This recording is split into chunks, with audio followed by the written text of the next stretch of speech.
Intense.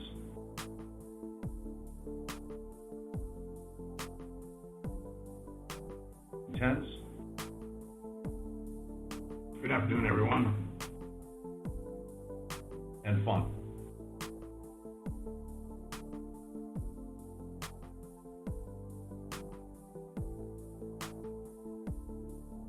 We are raising our guidance. Great success, success, success. Great success, success, success means great profit, great profit, great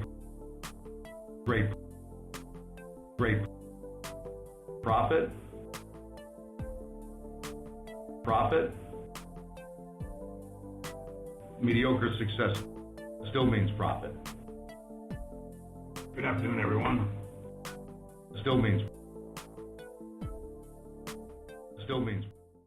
Hello, everybody, and welcome to another edition of Wrestlenomics Radio. I'm Brandon Thurston, broadcasting live and on demand from Buffalo, New York, where today it's Sunday, January 16th, 2022. We have many revelations to make today, many things to reveal, many announcements to make. But first, I'm joined from my immediate south,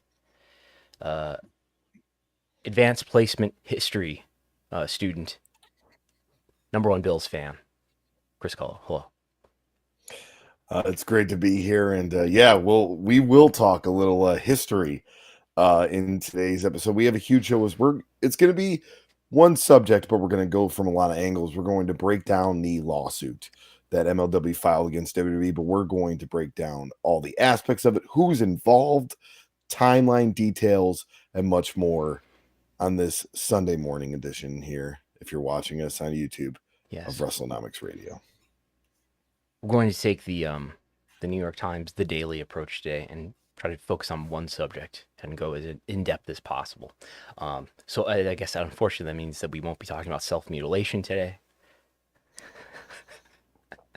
As the Toronto Star published an article with a statement from WWE referring to the December 31st Rampage episode containing the match, was it Tay Conti and Anna Jay versus the Bunny. It was a tag matchup. And Penelope Ford match where they bled quite a bit. Self-mutilation. Anyway, we have things to reveal. I've joined the men's hair club. My head is now shaved, so there's that. This is I'm starting to age has many indignities, and I'm starting to suffer them. So we'll see how this goes. I did have my head shaved in March. Was it March? Well, it was early in the pandemic. Nobody really saw that then, so I figured might as well. But then I decided to grow my hair back. But now, I don't know, I'm getting older, so I'm trying this again. We'll see how it goes. But also, we have a big announcement in the world of Wrestlenomics, is that we have, you'll notice if you're watching on YouTube, Chris Gullo is not wearing his usual bow tie. Usually he's the Tucker Carlson. But Tucker Carlson doesn't wear the bow tie anymore, but longtime CNN viewers will remember the days when Tucker Carlson used to wear a bow tie. Not on Fox News, on CNN. But anyway, he is wearing... That's the only thing I have in common with Tucker Carlson. Anyway, what are you wearing today, Chris Gullo? I am wearing the brand new Wrestlenomics T-shirt, as you can see here. Wow. In this wonderful gray design, but it also comes in a white T-shirt as well. It does. That looks fabulous on you.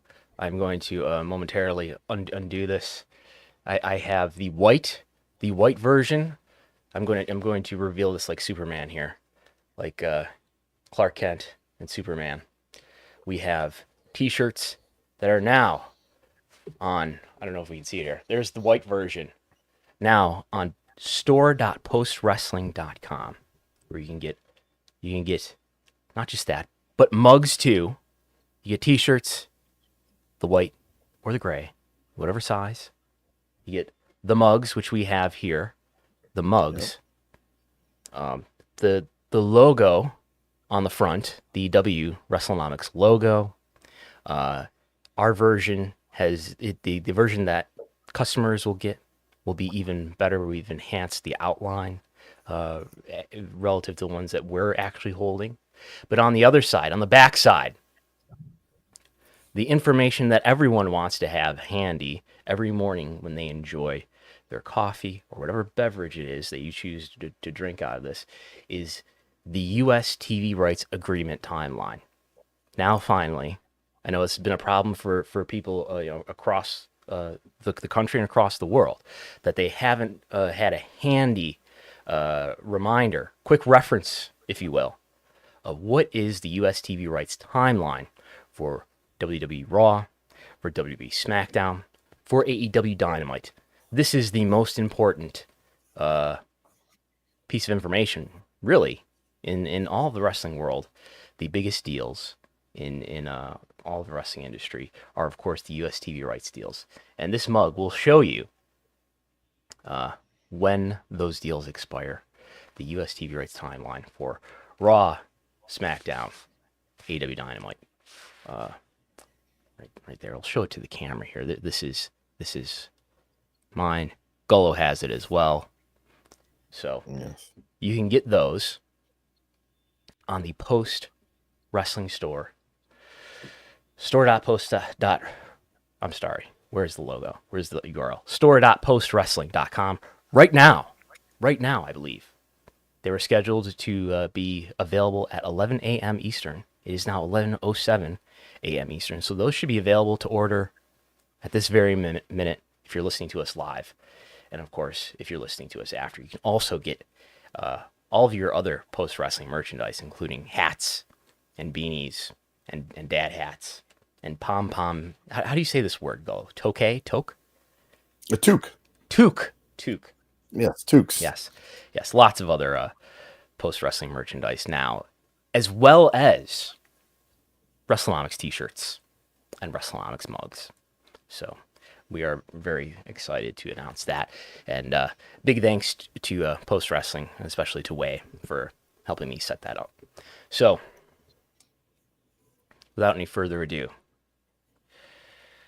got my tie back on. I'm back in business here. What do you want to talk about today?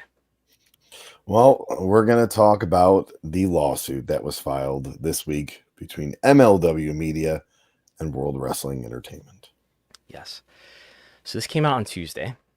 I got an email alert through my Scoops alert, which is some sort of, I forget exactly what it is or how I set it up, but I get an email when there's a World Wrestling, search term, a new case with World Wrestling in it. So I have this complaint. We'd heard that there was alleged interference between there was an MLW and Tubi deal, apparently, which allegedly WWE interfered with. I mean, this is something that Sean Ross Sapp reported on. I don't think all the parties were named in Sean Ross Sapp's original report on the issue, but I had heard through the grapevine that this was MLW, Tubi, and WWE. So it wasn't a huge surprise that this litigation did come out and this lawsuit was filed. But I had to start quickly reading this 20-page complaint. And I wanted to make sure I was reading it and understanding it before reporting on it or anything like that. So, and then MLW Public Relations got in touch with me. We were given a press release that was embargoed until 9 a.m. the following day, but then Reuters just reported it. I guess MLW PR didn't get in touch with Reuters. So the story broke on Tuesday night. I've written a summary of the complaint that you can find at patreon.com/Wrestlenomics, sort of explaining the complaint in plain English. What does it say? What are the allegations here? We're going to talk through it as well today. So. Yep. So we'll get right into it here. Plaintiff MLW Media filed for its complaint against defendant World Wrestling Entertainment. Number one, the action arises out of egregious efforts of professional wrestling company WWE to destroy its competitor MLW's business and maintain its dominance for the U.S. broadcasting market for professional wrestling by unlawfully interfering with MLW's access to media markets and wrestling talent. Number two, MLW, a professional wrestling company that generates cutting-edge professional wrestling content and sells broadcasting right to that content, competes with other wrestling companies, including WWE, through locating and signing up-and-coming wrestling talent, promoting and selling tickets for live events, and broadcasting and licensing wrestling programs. And number three, WWE has dominated the U.S. market for wrestling broadcast content to the tune of 85% of the market since 2001, when it acquired its biggest competitor, World Championship Wrestling, maintaining its dominance through unfair and anti-competitive business practices, including poaching talent, misappropriating confidential information, interfering with competitors' contracts, and cutting off competitors' access to viewing audiences. So they're definitely tying in some previous stories there as well. Yes.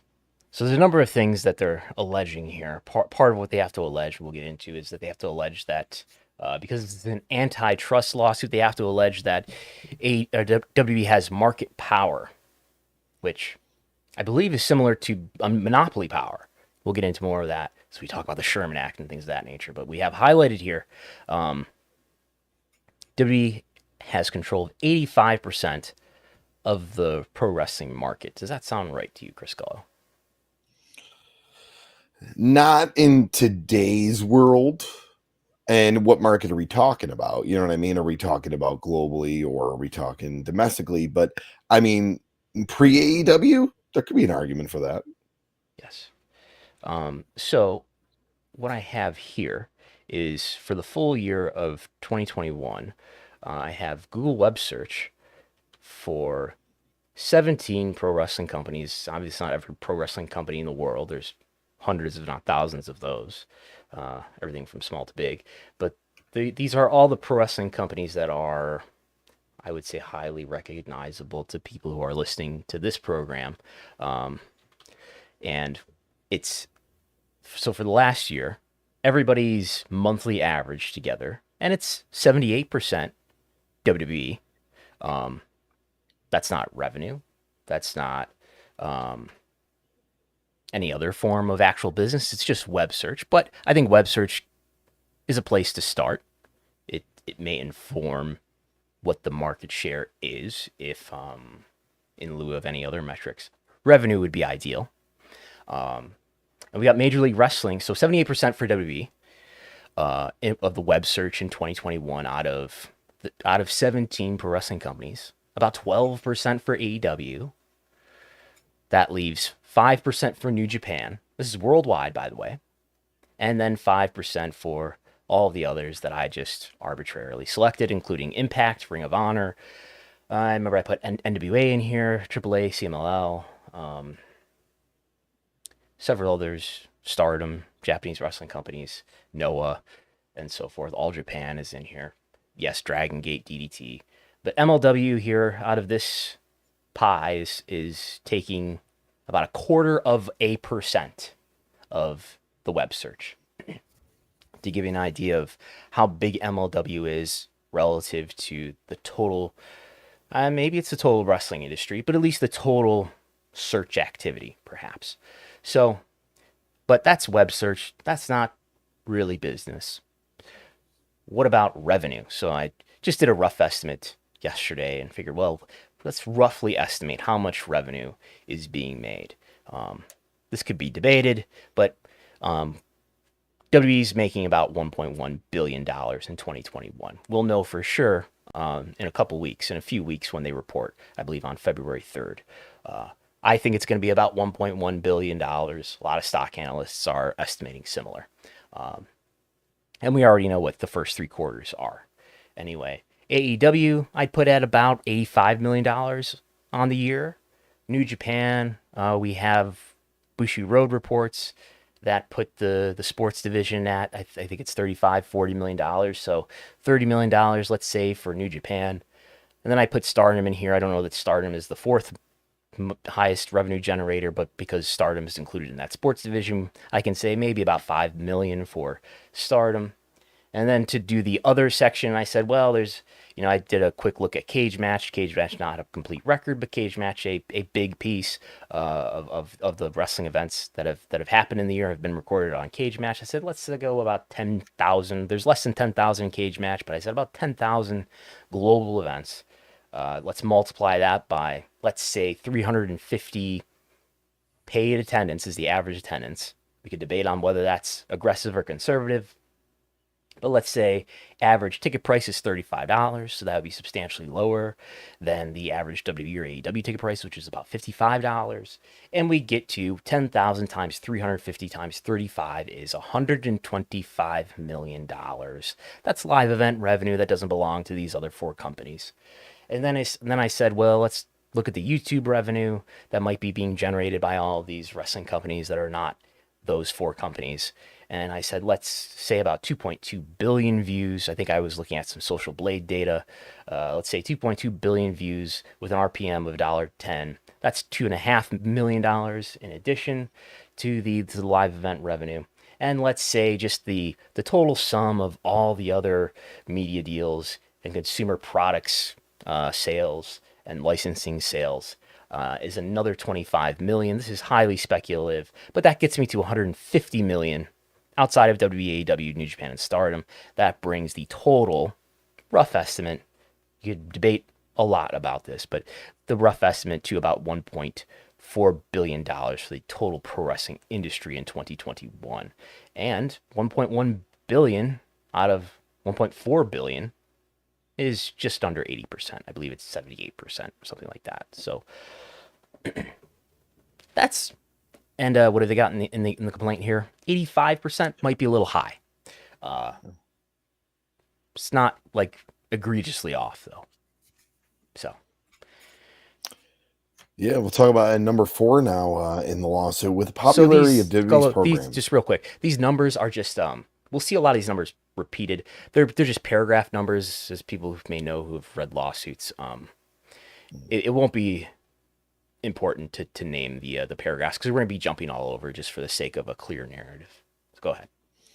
So yeah, number 4 claim here with the popularity of WWE's program declining over the last 5 years due to, among other things, inferior content. WWE targeted MLW with an unlawful predatory conduct, including airing without authority MLW wrestling footage, inducing MLW wrestlers under exclusive contracts with MLW to terminate those contracts, and encouraging MLW wrestlers to breach their contracts with MLW by disclosing MLW's confidential and proprietary business information. Yes. So we'll get more into some of those details. There's allegations that WWE interfered with one of their talent. They poached talent and compelled one of their talent to expose proprietary information that belongs to MLW. What I want to focus on for now, though, is this very first sentence. With the popularity of WWE's programs declining over the last 5 years due to, among other things, inferior content. The case that they're building here is that along the lines of antitrust, I think, is that, look, this product, the W is dominating the market. Their product is declining in quality, and they're charging people the same amount or whatever. So it's bad for the consumer, I think, is sort of the conclusion that you draw, or the reason why the Sherman Act exists. But anyway, with the popularity of these programs declining over the last 5 years, would you agree with that, Chris Gullo? Is that a true, accurate statement? I mean, if you look at ratings, I would say absolutely. Ratings. You anti-WWE shill. But that goes for everything. You look at the ratings All TV is of down. Blue Bloods. All TV is down. Yeah. What about, are there any other metrics that we could point to say, hey, maybe even TV aside, that they have also been down on an annual basis for a number of years, at least before the pandemic? Live attendance. Can you think of any publication that has made this a point of emphasis on a number of occasions? I've liked to trot out this series of charts that shows in 2 years, in 2019 and 2020, Raw declined worse than the rate of the top 50 non-news cable programs. That W Network, that is in 2019 and 2020, I think I just said that. W Network subscribers stagnated and actually fell after 2019 to 2019 and then stagnated thereafter, whereas I think you should have expected streaming subscriptions, a growing form of media, to otherwise grow. That besides, let's say you don't want to believe TV ratings, you don't want to believe, W Network subs. Hey, they didn't go down that badly. Well, we could point to merchandise. We throw away the year of 2020 because that was, heavily affected by the pandemic. But from 2017 to 2018 to 2019, vending merchandise went down due to lower attendance. Talk about that in a second. But yeah, also e-commerce sales of merchandise also declined during those years. Product licensing revenue declined from 2017 to 2018 to 2019 and also 2020. Maybe there's a pandemic effect there, but there's not a pandemic effect from 2017, 2018, 2019. Attendance, ticket sales went down from 2017 to 2018 to 2019. Of course, they went down in 2020. And that's worldwide attendance, and that's both average attendance and total attendance went down in 2017, 2018, 2019. And then we can look at Google web search. That's just been down on a consistent decline for WWE since 2016. So, yes, I've often made the point that WWE's popularity has declined quite a bit in the last 5 years or so. So I would agree with that premise. So, now what this lawsuit focuses on, other than the antitrust aspect, is it alleges that WWE interfered with a number of MLW media deals. Most importantly, the Tubi deal. So there's allegations about WWE's alleged interference with the MLW deal with Tubi, with Vice TV, and even with Fight, the streaming pay-per-view provider, Fight. So we will discuss those things, but we're going to discuss WWE's market power as well. So I don't know why I put those logos there, but anyway, let's talk about market power. Yeah, well, let's talk about market power here. WWE's estimated annual total revenue for 2020 in North America was over $764 million. By contrast, AEW's estimated revenue was $64 million, less than 10% of WWE's. Number 22 in the suit, the combined average annual value of WWE's US TV rates for its programs, WWE Raw and WWE SmackDown alone, is $470 million. By contrast, the average annual value of AEW's US TV rates for its most popular program, Dynamite, is just $43.8 million. Next, number 23 here, WWE SmackDown, WWE Raw, and WWE NXT together average over 4.7 million US television viewers per episode in 2020, with an average ratings in the important 18 to 49 demographic of 0.575, 0.5075, and 0.206 respectively. By contrast, AEW Dynamite's average 810,755 US television viewers per episode in 2020, with an average rating of 0.344 in the 18 to 49 year demographic, and Impact averaged 154,038 US television viewers per episode in 2020, with an average rating of 0.03 in that demographic. Yes. So let's run through a fact check here. AEW's estimate. So the revenue of 2020 in North America was over $764 million. That sounds about right. I don't know if that's in their filings. I don't know that they actually break it down by region anymore. But they made just under $1 billion. I believe it's $974 million in 2020. AEW's estimated revenue was $64 million. Is that accurate? In 2020? I don't know. Has anybody reported that? Not that I know of. Let's see. Let's see if I can find any reporting to back that up here. Let's see here. If I go to the Wrestlenomics industry report, and I scroll and scroll to the think it's in here, the finances section.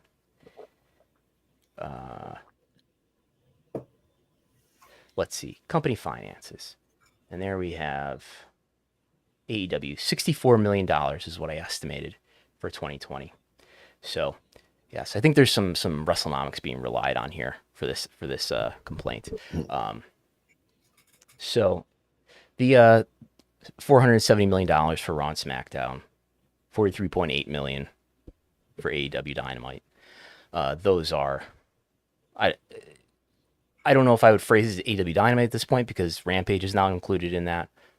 Who knows when this was written, but those are, I think, well-established public facts.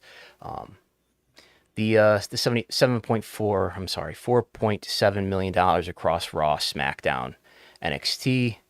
That's all. I would agree with that. I checked the spreadsheet, and then we've got these demos. They line up close enough. The Impact numbers too, I think are being. I think there's Wrestlenomics being cited here too, because I don't know that those are being reported anywhere else. For the Impact doing, averaging 154,000 viewers and a .03 in the demo. So there's that. There are no footnotes here saying where this information was gotten from, but maybe in the future there will be. We'll see. But anyway, so that all sounds about right.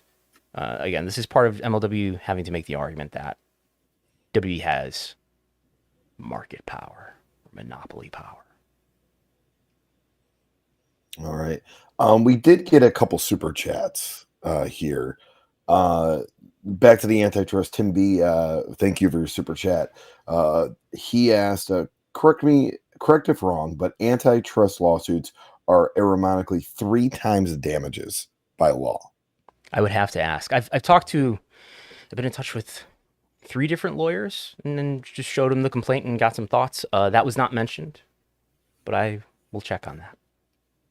Thank you, Tim. And since we're on this topic of programming, RT Machine gave a super chat and asked, do you guys watch WWE weekly programs like Raw, NXT, SmackDown, and also do you guys watch Impact Wrestling? I can say for myself, I don't watch weekly. A lot of times I will catch up on my content on YouTube. I'll see what happened. What did I miss? I put it on sometimes. I will put on Raw on mute sometimes. Not every week. Some weeks, yeah. NXT and SmackDown, similar. I will put on Dynamite and Rampage and usually watch more of those than, especially without the mute, without mute on. So thank you for the super chat. By the way, you guys are great on YouTube. Lots of conversation happening between the listeners too. So very busy morning here at Wrestlenomics. Cool.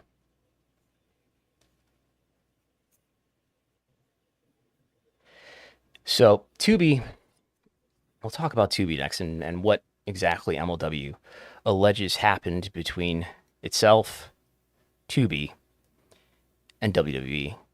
Tubi, what is Tubi, Chris Gullo? It's one of your favorite streaming services, I know. So tell us all about it.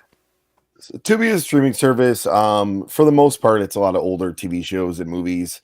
But it was recently acquired by Fox. And there's ads. So like, if you watch like an old use for example, Santa with Muscles is on there.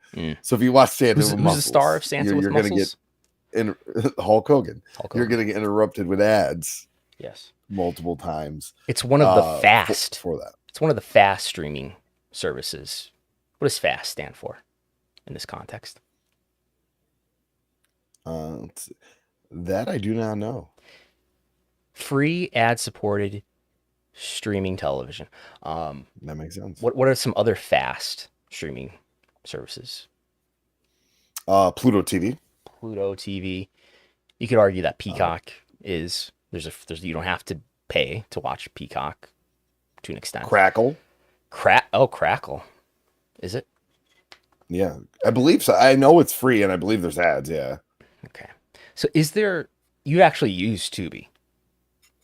I have before. I don't use it on a daily basis, but it's there. It's on my Roku. Roku TV is another one, by the way. But it's on my Roku, and what I do is like if I'm trying to find like an obscure movie or television show, I'll go to justwatch.com. You type it in, and sometimes Tubi TV is the only thing that holds it. Boom, click Tubi. There you go.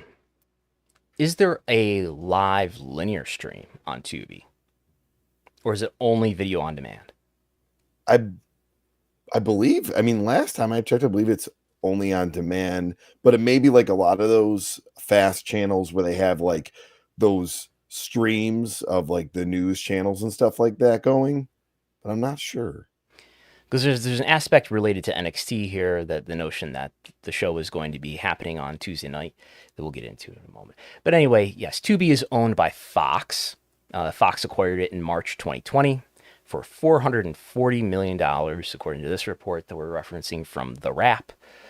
And then we have the narrative from the complaint here, where MLW starts to explain what it alleges happened between MLW, Tubi, and WWE.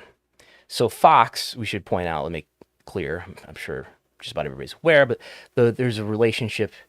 Fox owns Tubi. WWE has a relationship with Fox, as we know, because it's the broadcaster SmackDown. So tell us what MLW alleges here. All right. Before I do, yes, Tubi does, much like Pluto, have like a bunch of channels like Bloomberg, and there's a Fox Sports channel and whatnot that has live streaming going on. But yeah, so WWE pressures Tubi to terminate its contract with MLW. On July 22nd, 2021, MLW entered into a lucrative deal with Tubi, an ad-supported streaming service owned by Fox, to air MLW programs documented in a license agreement. Under the license agreement, and then we have that blocked up. The license agreement was valid and enforceable in the state of California, where Tubi is headquartered. California is also home to two of the largest national media markets, the Los Angeles and San Francisco Bay Area media markets, which together comprise the largest media market in the United States. Okay. So there's a lot of talk here about California. This lawsuit, which we haven't pointed out yet, is filed in the Northern District of California. So MLW is attempting to sue WWE in California, and to argue that it's justifiable that they're suing them there. First of all, Tubi is headquartered in California, so that's the most obvious reason. But they're also mentioning how important it would be for them to be in these big media markets of LA and San Francisco. What we're going to see is, in all likelihood, first WWE responds by motioning to dismiss, by saying, that these aren't good allegations, and then they're probably going to motion to change the venue. One lawyer I talked to believes that it's very favorable for MLW to have this lawsuit litigated in California, because in California the judges will be more liberal. There may be, it's going to be easier for MLW to argue all the things that it's going to argue here if it's in California. WWE will try to get the case moved to perhaps Delaware, where both WWE and MLW are incorporated. Many major corporations like to be incorporated in Delaware. I think just for business reasons, I think there's favorable regulations there, or lack thereof. They may banking capital of the United States. Is that what's happening there? Yeah. They could motion even to move it to Connecticut, where of course WWE is headquartered. I think WWE's had a lot of success moving when they've been able to move lawsuits to Connecticut, or even New York, which is where MLW is located. So, yeah, I will expect much litigation over where this lawsuit should be further argued. So, moving on, more on the Tubi story. So, number 41 here in this suit, the license agreement had a profound impact on MLW's business, greatly increasing the company's valuation, strength, and strengthening its brand recognition, including among viewers of Fox television and NFL football, and making the company more attractive to new wrestling talent. Tubi benefited because it would have new modern professional wrestling content on its platform. Number 42, after the license agreement was executed, MLW began preparing 2 live events, including a fusion wrestling performance that was set for September 11, 2021. In preparation for the to-be televised event, MLW rented space at the NYTEX Sports Center. The second live event was scheduled to take place in Mexico for an Azteca wrestling performance. Number 43, MLW also took other steps to prepare Tubi programming, including hiring staff for MLW's Azteca Underground series, hiring editors, a public relations agency, and a marketing consultant, signing several new wrestlers and increasing salaries. MLW also ceased all other talks with other potential partners in mid-July 2021. And then the rest of the sentence is finished, to our view, with these black bars. What are those about, Chris Gullo? That has to have been that I do not know, but I'm assuming Chris some Gullo, other partners. You've been with us for almost a year. This is a big moment. This is your first encounter of a redaction. Congratulations. It's explained. There's a separate filing here explaining why they want certain things redacted, because they argue there's trade secrets, the proprietary information that they want to protect. I would guess that they're referring to another non-party media partner that they ceased having negotiations with, that plausibly they would have continued to negotiate with had they not been making a deal with Tubi. Any guesses what that company might be would be purely speculation on our part, but perhaps DAZN. Now, the other things in here that I think are interesting is this sentence about strengthening its brand recognition on Fox Television and NFL football. Are we to believe that MLW was promised that because it was making a deal with Tubi, that on Fox NFL broadcasts, MLW would be promoted somehow? Maybe. I find that would be surprising if that was really going to happen. But there's that. And then there's all of these descriptions of all the things that they did because they thought they were making a deal with Tubi. They booked the NYTEX Sports Center, which is in the Dallas-Fort Worth area, for an event that ended up being canceled. And look, they hired all these people. They spent all this money because they thought they were going to make a deal with Tubi. Things were going to be great. They were, they were going to do this show on September 11th. So, moving on into the real drama. Here we go. Number 44. In advance of the highly anticipated September 11, 2021 launch date, Tubi and MLW agreed to issue a joint press release on August 10th, 2021 to announce the parties' new agreement. Next point here, 45. Prior to Tubi and MLW issuing the joint release, WWE learned about the terms and existence of the license agreement. On or about August 9, 2021, WWE executive Stephanie McMahon spoke with the Tubi executive located in California about the license agreement. Ms. McMahon initially pressured the Tubi executive to deny MLW a time slot that would compete head-to-head with WWE's NXT programs on Tuesday night. But Ms. McMahon ultimately pressured the Tubi executive and other senior executives at Fox to terminate the agreement in its entirety. Tubi's affiliate Fox could lose WWE's business or preferred content if Tubi did not acquiesce to WWE's demand and terminate its agreement with MLW. On August 9, 2021, the night before a planned press release about about the Tubi MLW deal.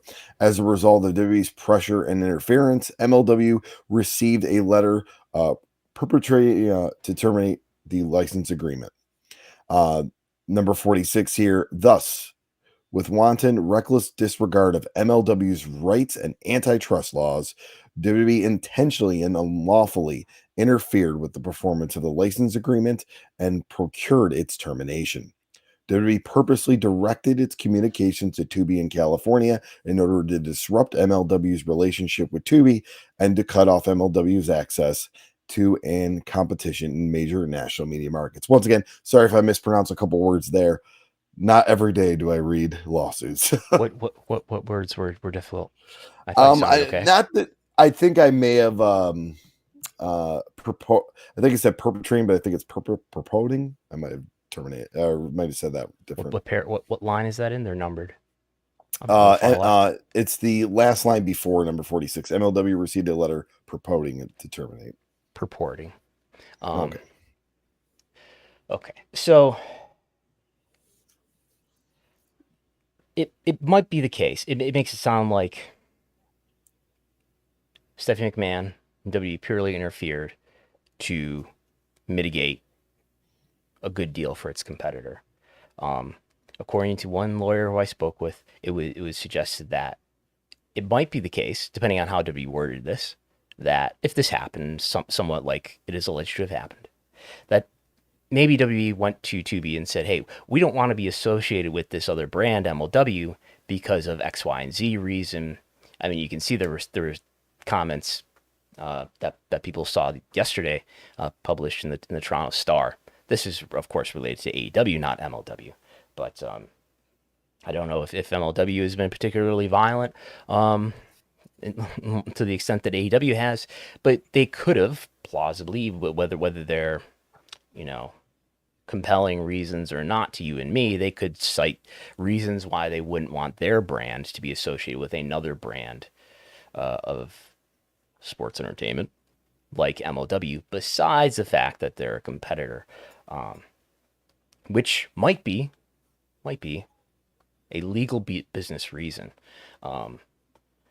There's the line in here about deny MLW a time slot that would compete head-to-head with WWE's NXT programs on Tuesday night.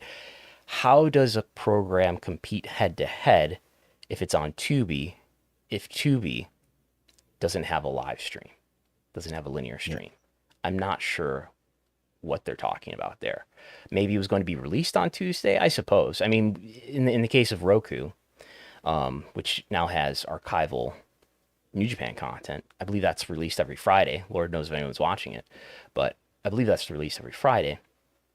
So maybe it was the release time, and maybe they were arguing that releasing it on Tuesday night would compete with NXT. Maybe that's what they're getting at there. Maybe that was what was being part of what was being raised by Stephanie McMahon to Tubi, if this happened as they described. This bit where ultimately she just convinced them to kill the deal altogether. It almost makes it sound like, and maybe we'll learn more about what happened or didn't happen as time goes on here, but it almost makes it sound like she spoke with them under the pretext that she was going to try to have them dissuade them from allowing MLW to compete with NXT on that sort of head-to-head basis, and then ultimately just sort of talked them into not doing the deal at all. I know there are, and I don't think we're reading the excerpts that pertain to this today, but I know I've heard others who are explaining this lawsuit to their audiences refer to the notion that WWE threatened to pull SmackDown. That is not explicitly stated, but there is some mention of they would pull important program or something to that effect. Again, how real is any of this? How much of this happened as it is alleged? It is merely an allegation. But did WWE threaten to pull Fox over an MLW Tubi deal? That would seem extreme. I doubt it happened just like that. But yes, you have something. Here's a theory. If this is true, like it's just a theory, tying back to a prediction I had. Yes. Maybe WWE tells Fox that they will not consider Tubi as a potential partner in the next day air rights for Raw and SmackDown and NXT when the Hulu agreement ends. Because as we talked about, that's most likely being negotiated this year. I suppose. I mean, the reason why I'm skeptical about your prediction, Gullo, that the next day rights, which are currently owned by Hulu of Raw, SmackDown, and NXT, the reason why I'm skeptical that those will go to Tubi is because I imagine Tubi. I know Tubi when you look at the Wikipedia page, and who knows what it's referencing. Maybe it is referencing an SEC filing, but something like 43 million users. I just feel like Tubi's profile is too low to give WWE the reach that it wants and that it could otherwise get.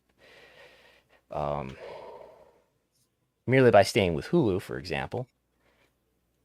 Amazon Prime is in, most households. I think are Amazon Prime households, or even there's an obvious synergy in putting those rights on Peacock as well.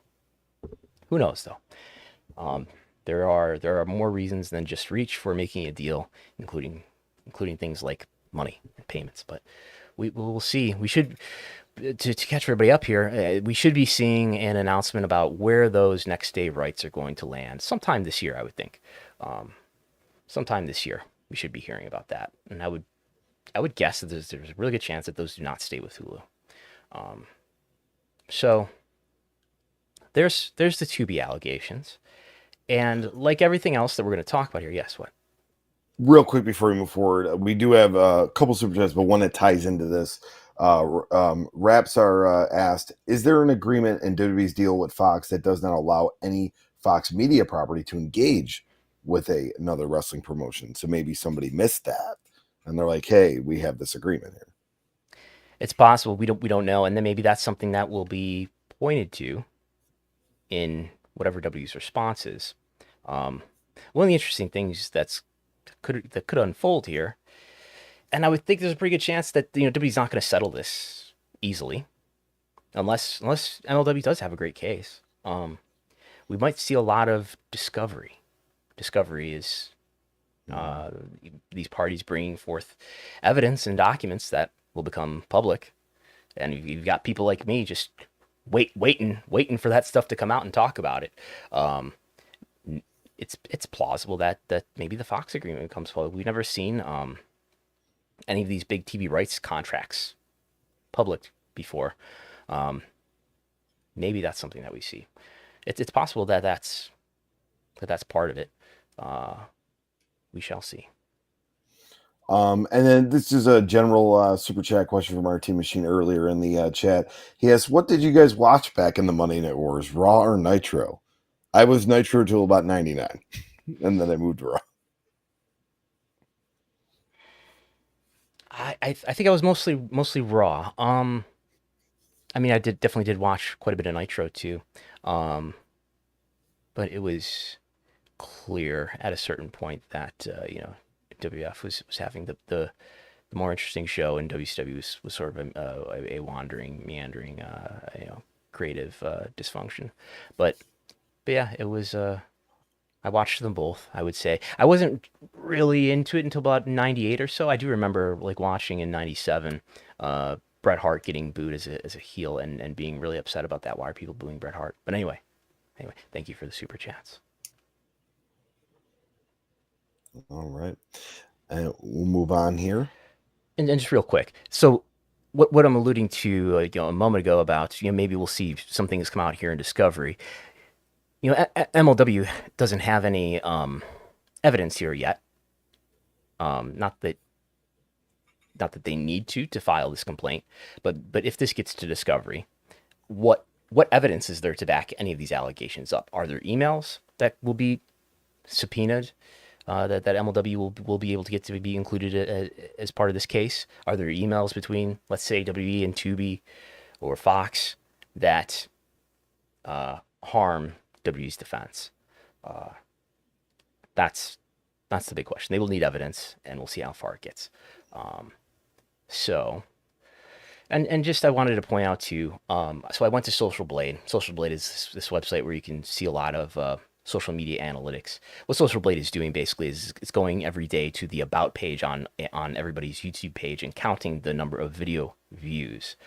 So if you delete videos, those are subtracted from your video view count that's on your about page. So it will appear as if you have negative views on a day that you deleted a lot of videos. So that's what we have here for MLW, where they went through a number of dates here where they have negative video views and where they have super abnormally positive video views, which means they probably re-added some videos that were previously made private, or I shouldn't be saying deleted, but they were probably made private or unlisted. And I imagine that I'm just guessing here, that they were removing at least some content from YouTube, from public access on YouTube, because they were making some sort of media deal that was contingent on that. So what we see is in March. So this deal is said to have been made in July. We have the exact date back here. Tubi, on July 22nd, Tubi and MLW entered into an agreement. So July 22nd. And I don't know that any of this really lines up with that. If you're watching on YouTube, you can see the line chart, and I've called out various states where the spikes are really high or really low. So maybe in advance of that deal being made in July, they did remove something like 4.5 million video views worth of content on May 16th. Then they removed another million in June, on June 10th. They re-added almost 1 million a few weeks later. They removed another 1.5 million on August 3rd, just before this drama with Stephanie is alleged to have happened on August 9th, on or about August 9th. And then on September 6th, perhaps after the Tubi deal is now out of reach, it was alleged to have been terminated on August 10th. And then September 6th, they re-add 6 million video views worth of content. But then, sort of recently, it's about 2 months ago, on November 14th, they removed another 8 million video views. So, I don't know. These are just clues about what might be happening in the world of MLW media deals. Maybe they've removed content again to try to appease a potential business partner. But who knows? We move on to Vice. Yes. And continuing to go through this lawsuit, number 61, as alleged herein, in the spring of 2021, MLW announced that it had an agreement with Vice for the airing of older MLW programs on Vice platforms. At the same time, MLW was negotiating a media rights deal with Vice that would have resulted in an array of MLW programs airing on Vice platforms. Next point, 62, in June 2021, after WWE learned about the growing relationship between Vice and MLW, WWE executive Levinson warned a Vice executive to stop airing MLW programs, saying that Vince McMahon was pissed that Vice was airing MLW content.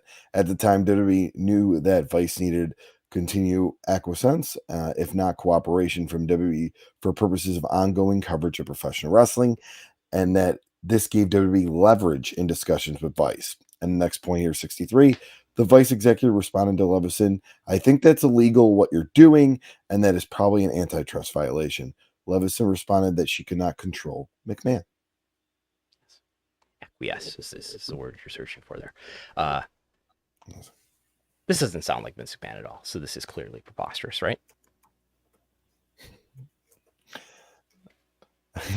I wonder how many times the word pissed has been used in a lawsuit. Oh, plenty of times, I'm sure. It's quote unquote pissed. Yeah, I'm sure people have been quoted as being pissed a lot. Okay, so I've underlined here on the slide in June 2021, because in June 2021, on May 26th, I reported that Susan Levinson was laid off from WWE. I mean, maybe their timeline is not exactly correct here, or maybe she was just in June finishing up her duties. I don't know. Susan Levinson who we're referring to here, was the head of W Studios and a senior vice president for WWE. W Studios is in LA, that office. This was so she was laid off as part of the consolidation of the TV department and the advanced media group and W Studios. So they felt like they just had redundancy across these three departments that they didn't need. So a lot of people were laid off, some 60 or more, I reported at the time. So who knows what's happening here? Maybe was this really in June? Was this in May? And it's not exactly correct on the timing. I don't know, but anyway. So what? Let's you go ahead and read this last paragraph, Cole. Okay, here. So you're talking about number 64 in the suit, correct? Correct. As a result of WWE's threats to Vice stopped engaging in discussions with MLW about an expanded media rights deal. While Vice subsequently aired one MLW program in the fall of 2021, thus was far smaller than the broad media rights deal the parties had been discussing before WWE's interference. The media rights deal would have resulted in expanded profits and marketing opportunities for MLW. Yes. So, in the case of Vice, What's also mentioned in this suit, which I did not include in the slides, is that, so what leverage? Why would somebody from WWE be calling Vice and telling them not to make a deal with MLW, as is alleged? WWE has no relationship with Vice, right? I mean, not that I know of. I don't think WWE would probably be a fan of Dark Side of the Ring that airs on Vice. But they did allow. They did allow Jerry McDevitt. Yes. They did allow. Where is our friend here? There he is. They did allow Jerry McDevitt to participate in that episode about the steroid trial. Jerry McDevitt, I think, was the start of any of the episodes I saw, which are not many of them, but I thought that was an awesome episode. But anyway, and I think Bruce Pritchard has participated in these episodes too. Is that correct? Pre WWE. Pre WWE. Okay. Well, so what's alleged in this complaint? And it is true that A&E, the network A&E, company A&E, owns 20% of Vice. Apparently, Vice used to be this like History Channel 2 or something like that. Does that sound right? You would know something like that, I think. I believe so. So A&E owns a stake in Vice, and in this complaint as well, it is said that A&E owns a majority stake of Vice's production operation, whatever that means. On a cursory Google search, I couldn't find evidence of that, but maybe that's true. So A&E, does WWE have any relationship with A&E? Yeah, that recent agreement for 2 programs, the biographies and the treasures. Right. So, and we don't know if we're gonna get like another season of biographies or hidden treasures or whatever. But there was that relationship in 2021. So maybe there is leverage there because of the ownership that A&E has in Vice and supposedly Vice's production operation. Suffice to say, though, that the allegations, if there's evidence to back it up, if there's good evidence to back up that the Tubi story happened the way that it did, I think that's the heart of the case. And these other allegations, I don't know. I'm not so sure about. We could also point to, and maybe McDevitt will, and I think he already has in a comment that was made to the Observer. I think it was made to the Observer. I'm not sure sometimes when the Observer is quoting people originally and when they're referencing. But you could look at, well, maybe Vice had legitimate business reasons to not continue its relationship with MLW. MLW had a Fightland special. So MLW had, in May, reruns, approximately 5 weeks of reruns on MLW. I don't have ratings data for that. But they did have those. That was old content, old episodes of Fusion. Then in October, after this is alleged to have happened, by the way, but after October, it was just one occasion. They did a 1 hour special called Fightland on a Thursday night, following an episode of Dark Side of the Ring. We reported at the time it had 40,000 viewers at 10, so late, where you expect viewership to be lower than it was earlier. Dark Side that night, with the Bruiser Bedlam episode, had 137,000 viewers. MLW Fightland followed it with 40,000.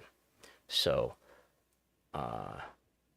McDevitt will point out later, it did not maintain half the audience for what that's worth.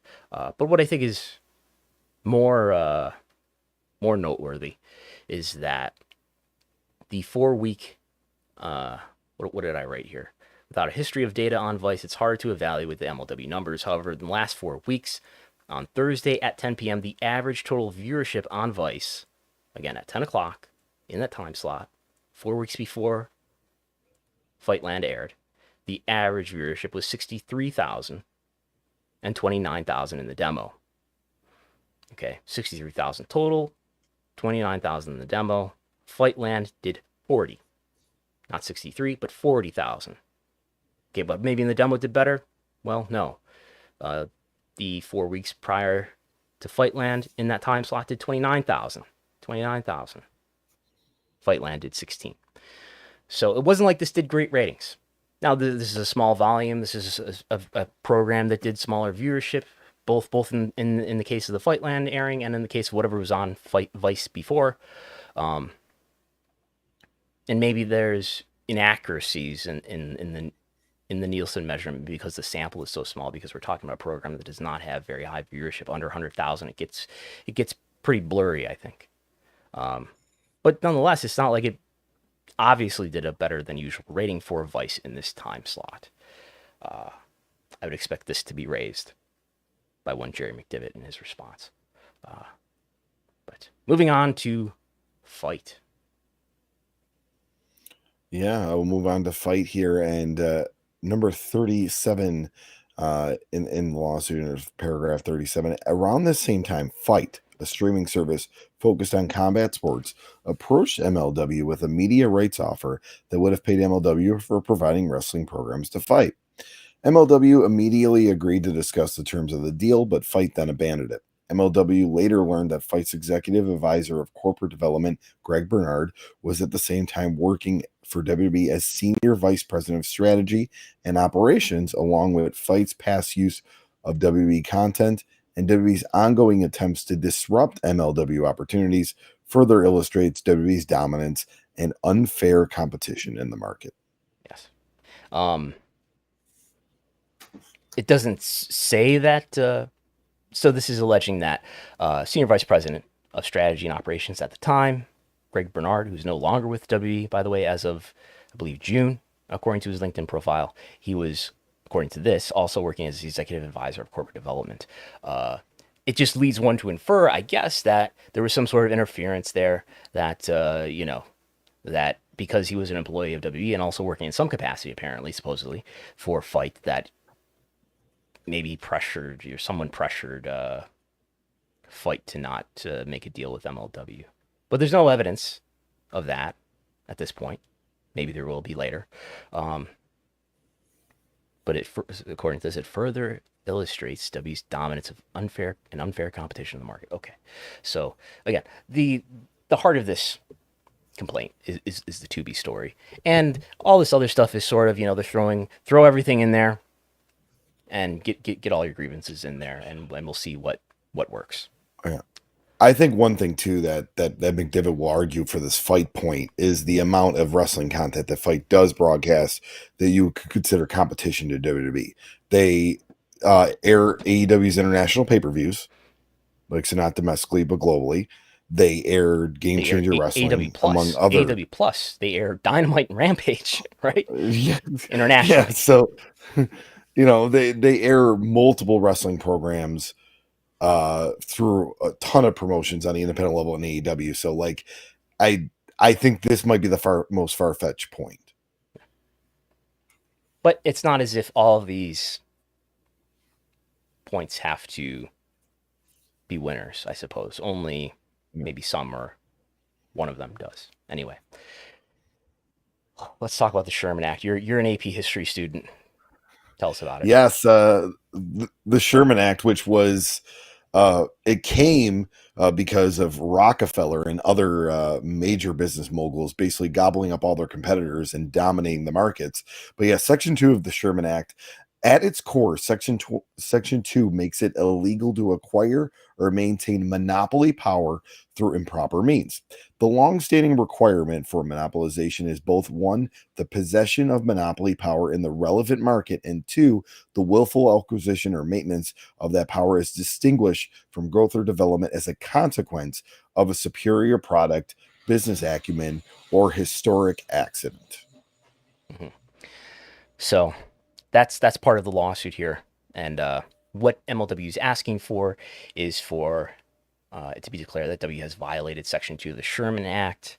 It has used its monopoly power to harm competitors. The relevant market here is obviously the pro wrestling industry. I think we will see, we'll see McDevitt try to undermine that. I wonder if we'll see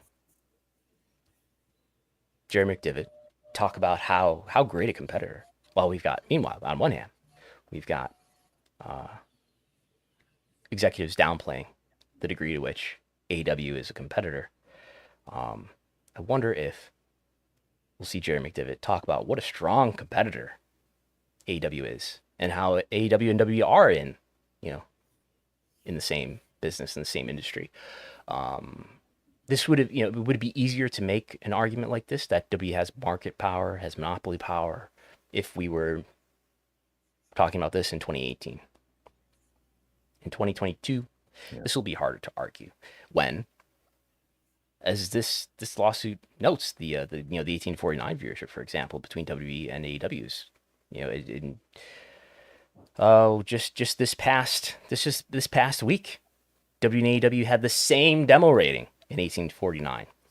Dynamite was 2,000 viewers off of Raw in 18 to 49 this week.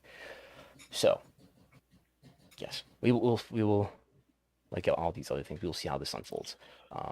Let me ask you this though, for McDivitt, is the better argument that, hey, we're not in the professional wrestling business, we're a sports entertainment company, or hey, we're not a monopoly, we have all this great competition?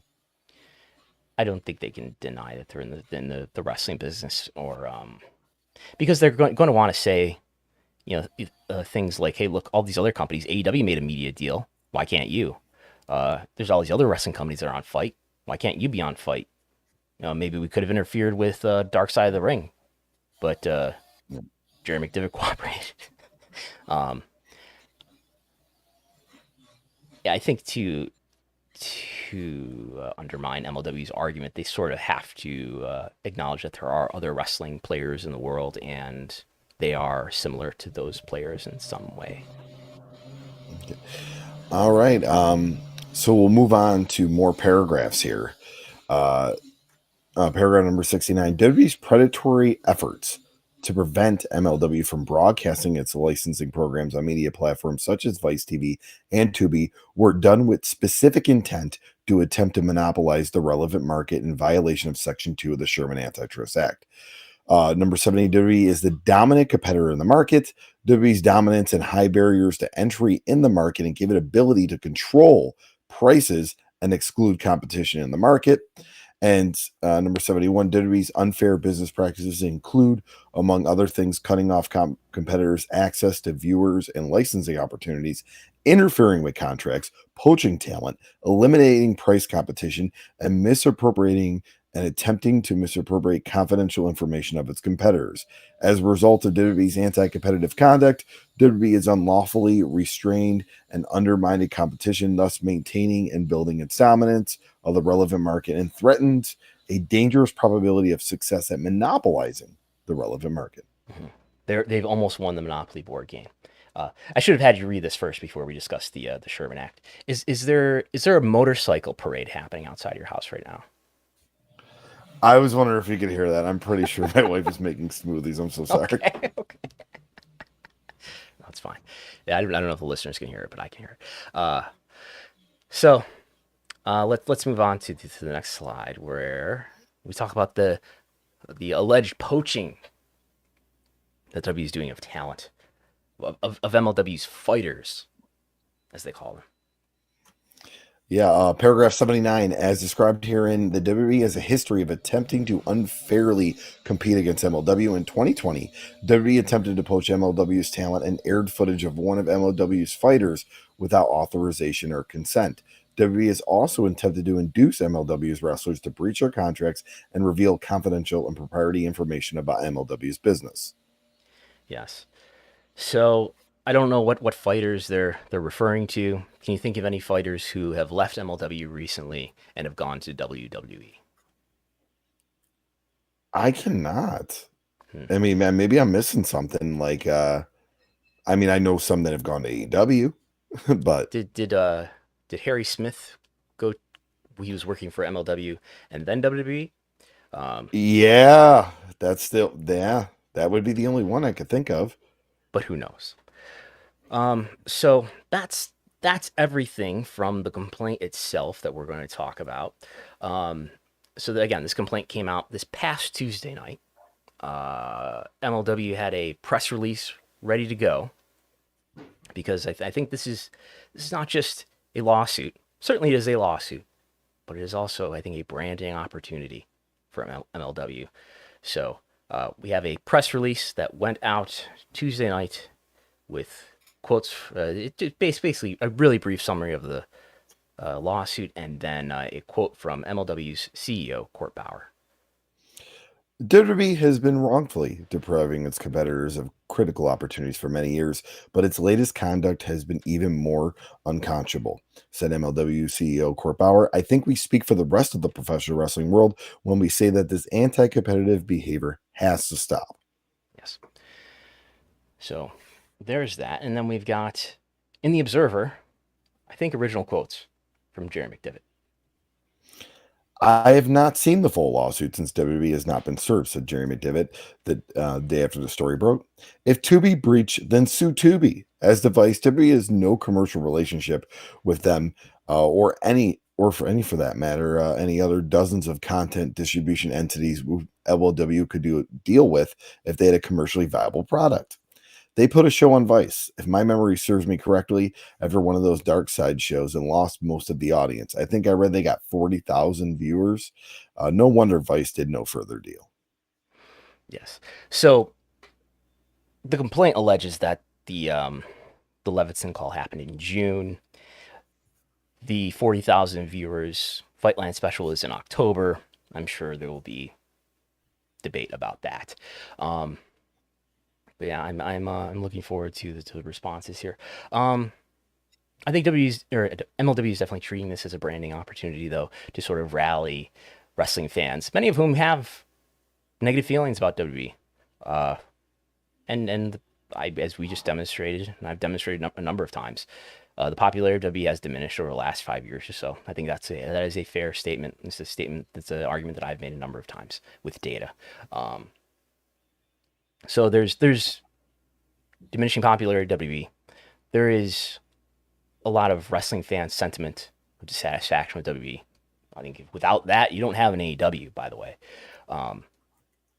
So I think MLW is using this as an opportunity to brand itself as this kind of anti-WWE alternative. So they had the press release ready to go. So who is defending MLW? We know we don't know this for sure. It's probably gonna be Jerry McDevitt from K&L Gates. By the way, as I used to think, Jerry McDevitt is not. I don't think he has ever been a WWE employee. He's merely the attorney of choice. He works for K&L Gates, but he has always been he's often been the lawyer who defends WWE in its various lawsuits. So, who's defending, or who's representing MLW here? Well, this is being litigated in California, so we need a California lawyer. And then who's signing this complaint is Jason S. Takanuchi from Caswitz Benson Torres. And also signing this complaint is Mark E. Kasowitz with Pro Hack Vice forthcoming. This means he's probably not a certified lawyer in California, but he's applying for Pro Hack Vice, which will allow him to temporarily, I believe, practice law in California, as well as Christine A. Montenegro, who, judging by her promo photos, one of the scariest people I've ever seen. There's many intimidating lawyers here for Caswitz Benson Torres, so who is Mark Kasowitz? Are you familiar with this person, Chris Gullo? Do you have acquaintances who are familiar with this person? I have acquaintances that are familiar with him. He has defended the former president of the United States, Donald Trump. He has been a long time legal representative of Donald J. Trump Jr., right? He has defended Trump in bankruptcy, in divorce, in Russia collusion. I mean, everybody's gone through bankruptcy, divorce, and Russia collusion. So, those three things. He resigned as Trump's lawyer in the Russia collusion case in July 2017. Shortly after there were, I don't know if this was cause and effect here, but it coincided with the timing of threatening emails from him being published by ProPublica, where he's using profanities and so forth. So he has some issues apparently. But Kasowitz is a big Republican donor and Trump donor. We can see his FEC record from the last several years, where he's donating to Trump victory and to the Republican National Committee and to Tim Scott, who's a Republican senator. So he's a big political contributor, including to Trump and Republican causes. Do we know anyone else in the world who comes to mind in Wrestlenomics conversations who is a big Trump supporter, organizer, contributor to Republican causes? Anyone come to mind here? That would be one Linda McMahon. Oh, Linda McMahon, who served in the cabinet for Donald Trump in the first half of his presidency as the small business administrator. I've got the memorable picture of Vince and Linda and Donald in the White House, in the Oval Office. So is there, but nonetheless, Kasowitz, who's been a Trump associate, is suing WWE. I mean, Linda has no employment with WWE anymore. She still does own over 500,000 shares in WWE, which is, and she does have Class B shares, so she has some voting control. Of course, Vince has the vast majority of that voting control, so like 80%. But Linda owns a lot of stock in WWE. She's behind Stephanie in terms of the number of shares, but she's, other than financial institutions, she's probably the number 3 holder of shares. Well, for what this is worth, I don't know. But what's been happening with Kasowitz lately? Well, you can see in the Washington Post in September.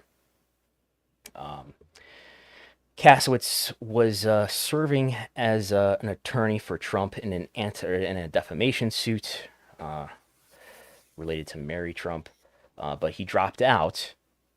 Reasons the Washington Post did not know why. And this is a story about Trump getting a new lawyer in the case. And then in December, there is this story about another billionaire named Isaac Perlmutter. His wife, Laura Perlmutter, is suing the Kasowitz firm, Kasowitz Benson Torres, for what she called frivolous claims made against the couple in their decade-long spat with a neighbor in a swanky Florida condominium complex. So we have one billionaire's wife, Laura Perlmutter, suing the Kasowitz firm. We have Kasowitz dropping out of a Trump case. For what reason? Who knows? Could be innocuous. Is there trouble afoot here? There's also, what is this story about this Canadian businessman? So who is Isaac Perlmutter? He is the head of Walt Disney's Marvel unit.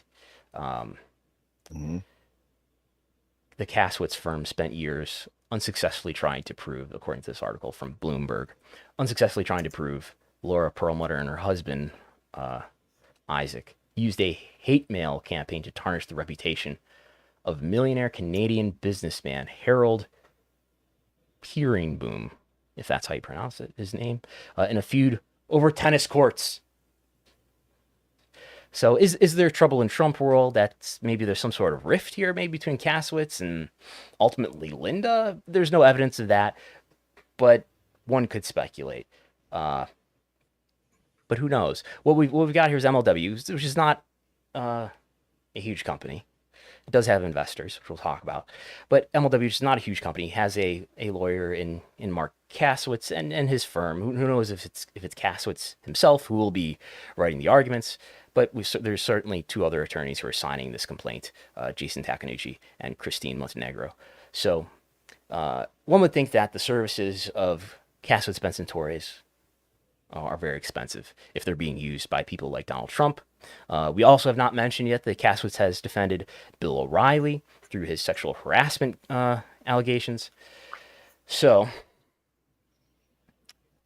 either Kasowitz is taking this on contingency, which means MLW is not paying very much up front, and the Kasowitz firm will collect what monetary gains they make if there is a judgment in their favor, or maybe MLW is just paying for it. I don't know whether it sounds like this would be really expensive for a company of their scale though to have their services.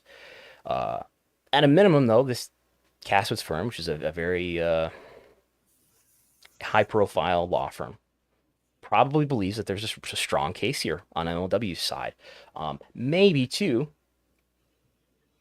Kasowitz is noticing that in October, W made a settlement with the class action lawsuit that was related to the Saudi Arabia MENA TV rights deal. W settled in that case to the tune of $3.65 million with shareholders. So basically, if you were a shareholder between a certain period, the class period, you were entitled to a certain amount of money per share that you held during that period. WWE is not actually paying anything directly because of the settlement, but their insurance is going to cover it. The reason why you try to avoid settling is because it sends a message that if you come and sue us, we might settle. Maybe the lawyers are smelling blood here. W has shown that they're willing to settle. The reason why they settled could be, in this case, in the Mina TV rights deal. By the way, it's just to back up and explain what we're talking about here, the Mina TV rights deal.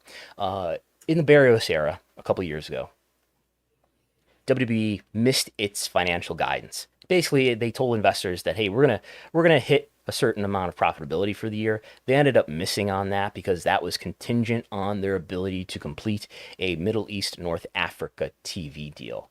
That TV deal did not get completed. Still to this day has not been completed.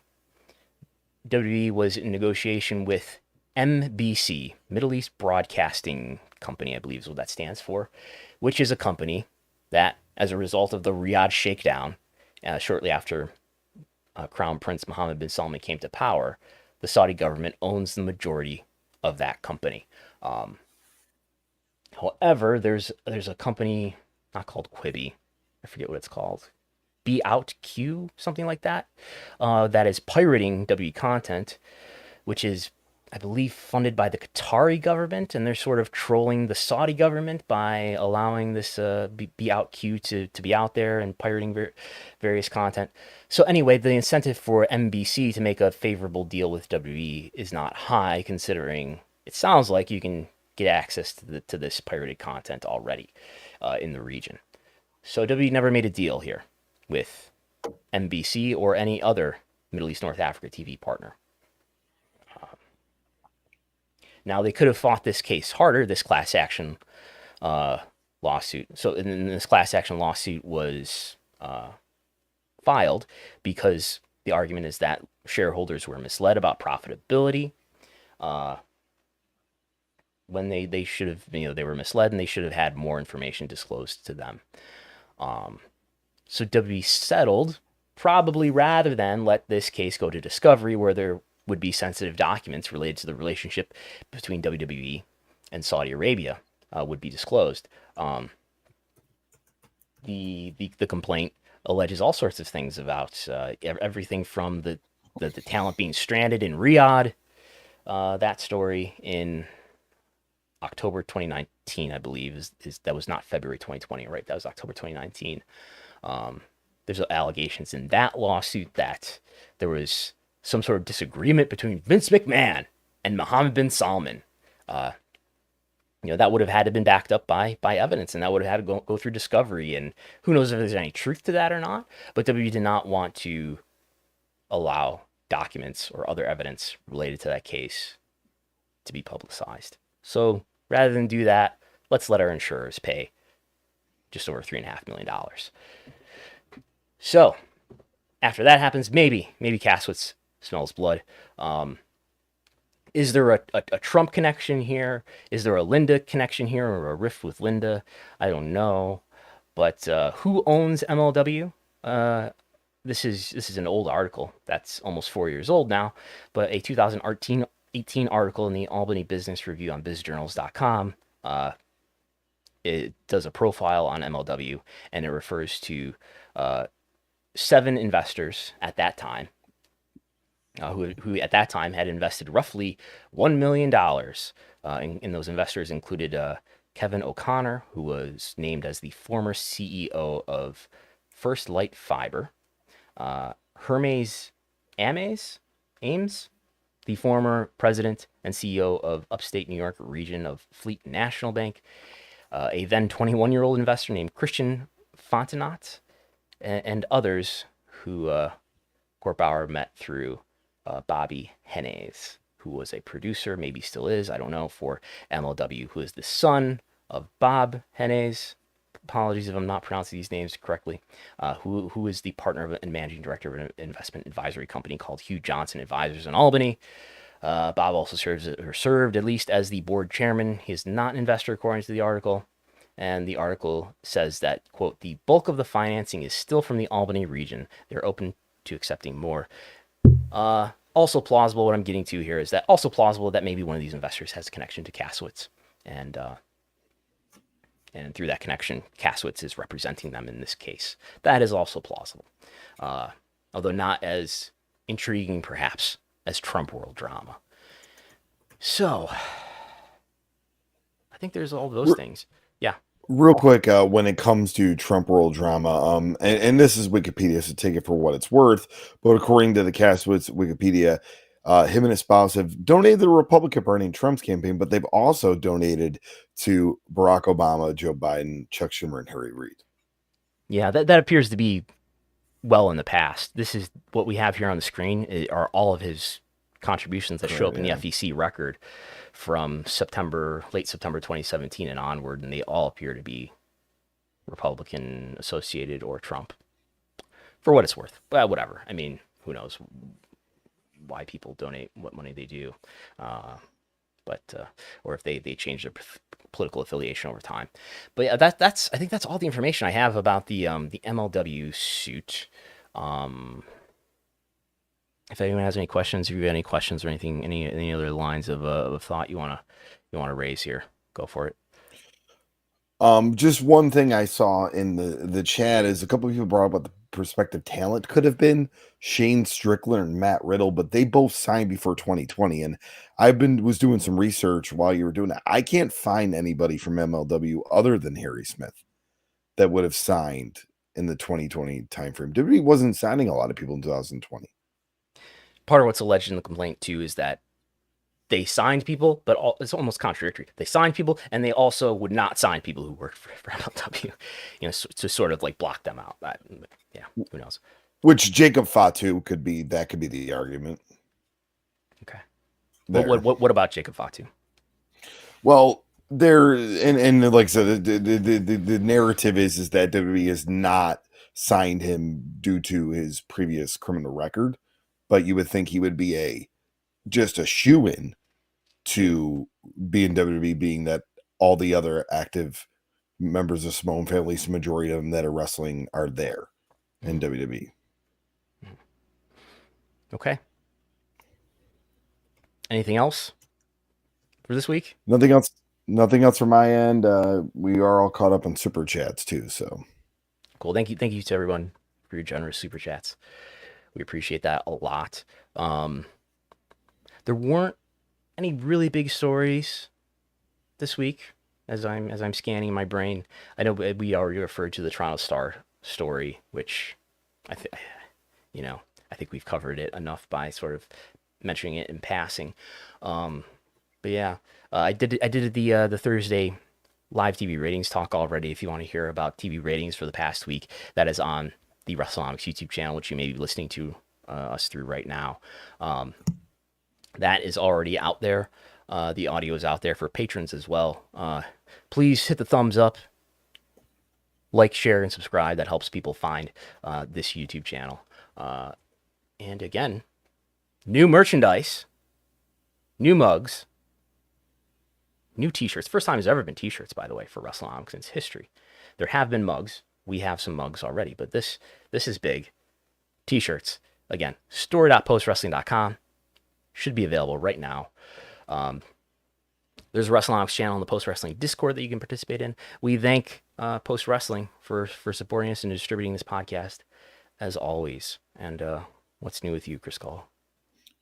And real quick too, just as far as just Jacob Fatu, I could say that is a story out there. I can't find anything on the internet of an arrest record, so I'm not stating facts. You're spreading rumors. You're spreading rumors on this podcast, on this powerful platform. The narrative on the internet through Reddit feeds and all that, but I don't know if that to be true or not. So I just wanted to put that out there. But as far as me, you can catch up on all the previous podcasts in RTI Pod. We did a nice deep dive in the NWA between 2007 2017 recently, as well as the Ring of Honor CZW war, and we're working on our next topic, which will be out later this month. So check us out, RTA Pod on Twitter, Rediscovering Indies on Instagram and Facebook. And as always, you can subscribe if you're not already subscribed. $5 a month to patreon.com/Wrestlenomics. You get my TV ratings reports that come out nearly every day. You get access to the Wrestlenomics Viewership Spreadsheet. You get access to the audio of the live TV ratings talk.